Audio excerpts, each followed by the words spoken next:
फैजान भाई। वालेकुम अस्सलाम। फैजान भाई ਜਿਹੜੀ ਫੀਮੇਲ ਇਸ ਵੀਡੀਓ ਦੇ ਵਿੱਚ ਸਾਡੇ ਦੋਸਤਾਂ ਨੇ ਦੇਖੀ ਹੈ ਤੁਹਾਡੀ ਜੀ ਜੀ ਤੇ ਸਭ ਤੋਂ ਪਹਿਲੇ ਸਾਨੂੰ ਇਹ ਦੱਸੋ ਕਿ ਇਹਦੀ ਏਜ ਕਿੰਨੀ ਹੈ ਇਸ ਟਾਈਮ ਜਿਹੜੀ ਹੈ? ਸਰ ਇਹ ਮੇਰੀ ਹੋਮ ਬਰੀਡ ਫੀਮੇਲ ਹੈ, ਠੀਕ ਹੈ। ਇਹ ਫੀਮੇਲ ਦੀ ਏਜ ਹੈਗੀ 8 ਮਾਹ ਤੇ ਇਹ ਮੇਰੇ ਕੋਲ ਇੱਥੇ ਬਰੀਡ ਹੋਈ ਸੀ। ਲਾਸਟ ਜਿਹੜਾ ਲੀਟਰ ਮੇਰੇ ਕੋਲ ਹੋਇਆ ਉਹਦੇ ਵਿੱਚੋਂ ਇਹ ਫੀਮੇਲ ਮੈਂ ਖੁਦ ਰੱਖੀ ਹੈ। ਯਾਨੀ ਇਹਦੇ ਪੇਰੈਂਟਸ ਵੀ ਤੁਹਾਡੇ ਕੋਲ? ਇਹਦੇ ਪੇਰੈਂਟਸ ਮੇਰੇ ਕੋਲ ਨੇ। ਇਹਦੀ ਮਾਂ ਮੈਂ ਆਪ ਖੁਦ ਜਰਮਨੀ ਤੋਂ ਇੰਪੋਰਟ ਕੀਤੀ ਹੋਈ ਹੈ ਤੇ ਇਹਦਾ ਬਾਪ ਵੀ ਇੰਪੋਰਟਡ ਹੈ, ਜਰਮਨ ਇੰਪੋਰਟ ਹੈ ਮੇਰੇ ਕੋਲ। ਉਹ ਵੀ ਤੁਹਾਨੂੰ ਇਨਸ਼ਾਅੱਲਾ ਅਗਲੀ ਵੀਡੀਓ 'ਚ ਦਿਖਾਣਾ ਹੈ ਜੀ।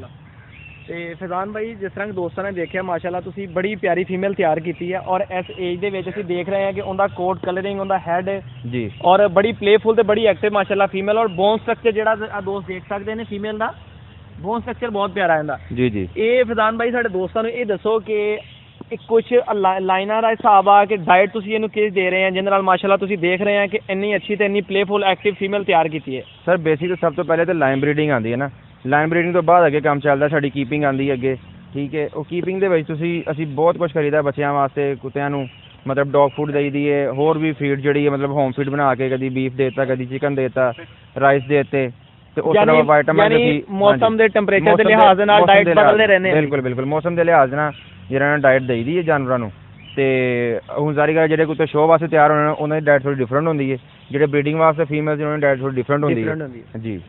ਫੈਜ਼ਾਨ ਭਾਈ ਇਹ ਬਰੀਡਿੰਗ ਦੇ ਲਿਹਾਜ਼ ਦੇ ਨਾਲ ਤੇ ਸ਼ੋਅ ਸੈਟਅਪ ਦੇ ਲਿਹਾਜ਼ ਨਾਲ ਮਤਲਬ ਮਿਸਾਲ ਦੇ ਤੌਰ ਤੇ ਜਿਹੜਾ ਤੁਹਾਡੀ ਫੀਮੇਲਸ ਬਰੀਡਿੰਗ ਦੇ ਵਿੱਚ ਆ ਜਾਂਦੀ ਹੈ ਜੀ ਜੀ, ਉਹ ਫਿਰ ਸ਼ੋਅ ਦੇ ਵਿੱਚੋਂ ਰੁਕ ਜਾਂਦੀ ਹੈਗੀ ਹੈ ਕਿ ਸ਼ੋਅ 'ਚ ਵੀ ਇਨ ਹੁੰਦੀ ਹੈ? ਮਤਲਬ ਨਹੀਂ, ਜਿਹੜੀ ਫੀਮੇਲ ਬਰੀਡ ਤੋਂ ਇਹ ਮਿਸਾਲ ਹੈ ਕਿ ਮੈਂ ਜਿਹੜਾ ਨਾ ਇਹ ਕਰਦਾ ਵਾਂ ਕਿ ਜਿਹੜੀ ਫੀਮੇਲ ਮੇਰੀ ਬਰੀਡਿੰਗ ਵਾਲੀ ਹੈ ਨਾ ਉਹ ਜਦੋਂ ਫਿੱਟ ਹੈ ਤੇ ਅਸੀਂ ਉਹਨਾਂ ਨੂੰ ਸ਼ੋਅ ਵੀ ਖਿਲਾਈਦਾ। ਜਦੋਂ ਉਹਦਾ ਉਹ ਟਾਈਮ ਪੀਰੀਅਡ ਆ ਗਿਆ ਕਿ ਮਤਲਬ ਉਹ ਕੋਟ ਸੈਟ ਕਰ ਗਈ ਤੇ ਹੀਟ ਤੇ ਆ ਗਈ, ਮੇਟ ਕਰਵਾ ਲਈ, ਫਿਰ ਜ਼ਾਰੀ ਗੱਲ ਸ਼ੋਅ ਸੀਜ਼ਨ ਬੰਦ ਕਰਨਾ ਹੀ ਪੈਂਦਾ ਉਹਨੂੰ। ਫਿਰ ਦੂਸਰੇ ਜਾਨਵਰਾਂ ਨੂੰ ਟਾਈਮ ਦੇਈਦਾ, ਫਿਰ ਉਹਨਾਂ ਨੂੰ ਸ਼ੋਅ ਤੇ ਲੈ ਕੇ ਜਾਈਦਾ। ਬਿਲਕੁਲ ਇਸੇ ਕਰਕੇ ਮੈਂ ਦੇਖਿਆ ਕਿ ਤੁਸੀਂ ਪਿਛਲੀ ਵੀਡੀਓ ਦੋਸਤਾਂ ਨੇ ਕਿ ਤੁਹਾਡਾ ਜਿਹੜਾ ਸੈਟਅਪ ਬਣਾਇਆ ਹੋਇਆ ਤੁਸੀਂ ਜੀ ਜੀ ਉਹ ਇਸੇ ਕਰਕੇ ਅਲੱਗ ਬਣਾਇਆ, ਮਤਲਬ ਕਿ ਡਾਈਟ ਵੀ ਪ੍ਰੈਗਨੈਂਟ ਫੀਮੇਲਾਂ ਦੀ ਦੂਸਰਿਆਂ ਨਾਲੋਂ ਅਲੱਗ ਹੈ ਔਰ ਇਹਨਾਂ ਦੀ ਡਾਈਟ ਜਿਹੜੀ ਹੈ ਅਲੱਗ ਹੈਗੀ। ਬਿਲਕੁਲ ਹਾਂਜੀ ਬਿਲਕੁਲ। ਤੇ ਦੋਸਤੋ ਵੀਡੀਓ ਨੂੰ ਲਾਈਕ ਸ਼ੇਅਰ ਕਮੈਂਟ ਕਰਕੇ ਸਾਨੂੰ ਜ਼ਰੂਰ ਦੱਸਿਓ ਕਿ ਫੈਜ਼ਾਨ ਭਾਈ ਦੀ ਫੀਮੇਲ ਔਰ ਸਭ ਤੋਂ ਮੇਨ ਚੀਜ਼ ਰਹਿ ਗਈ ਸੌਰੀ ਦੋਸਤੋ ਕਿ ਇਹਦਾ ਨਾਮ ਪੁੱਛਣਾ ਅਸੀਂ ਰਹਿ ਗਏ ਜੀ। ਸਰ ਇਹਦਾ ਨਾਮ ਹੈ ਪੈਡੀਗਰੀ ਨੇਮ ਹੈ ਹੈਲੀ ਵਰਮ ਰੈਡ ਲਾਈਨ, ਠੀਕ ਹੈ। ਹੈਲੀ ਵਰਮ ਰੈਡ ਲਾਈਨ ਜੋ ਕਿ ਰੈਡ ਲਾਈਨ ਮੇਰਾ ਕੈਨਲ ਹੈ, ਤੁਹਾਡੀ ਘਰ ਦੀ ਬਰੀਡ ਹੈ। ਬਿਲਕੁਲ ਬਿਲਕੁਲ ਮੇਰੇ ਘਰ ਦੀ ਬਰੀਡ ਹੈ ਤੇ ਇਸ ਕਰਕੇ ਮੇਰੇ ਨਾਮ ਤੋਂ ਜਾਣੀ ਜਾਂਦੀ ਹੈ worm red line. Hailey worm red line ਇਹਦਾ ਨਾਮ ਹੈ।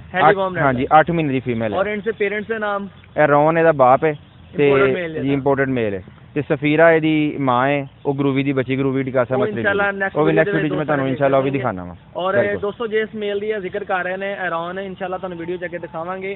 ਰਿਜ਼ਲਟ ਤੁਸੀਂ ਦੇਖ ਲਿਆ ਹੈਗਾ ਵਾ। ਮੇਰਾ ਮਸ਼ਵਰਾ ਤੁਹਾਨੂੰ ਇਹੀ ਹੈ ਕਿ ਦੋਸਤੋ ਅਗਰ ਤੁਹਾਡੇ ਕੋਲ ਪੈਡੀਗਰੀ ਫੀਮੇਲ ਹੈ, ਅੱਛੀ ਕੁਆਲਿਟੀ ਦੀ ਫੀਮੇਲ ਹੈ ਵਾ, ਲਾਈਨ ਬਰੀਡਿੰਗ ਨੂੰ ਦੇਖਦੇ ਆ ਤੁਸੀਂ, ਰਿਜ਼ਲਟ ਤੁਸੀਂ ਅਰਾਊਂਡ ਦਾ ਦੇਖ ਲਿਆ। ਇਨਸ਼ਾਅੱਲਾ ਨੈਕਸਟ ਵੀਡੀਓ ਤੁਹਾਨੂੰ ਇੱਕ ਹੋਰ ਬੱਚਾ ਦਿਖਾਵਾਂਗੇ।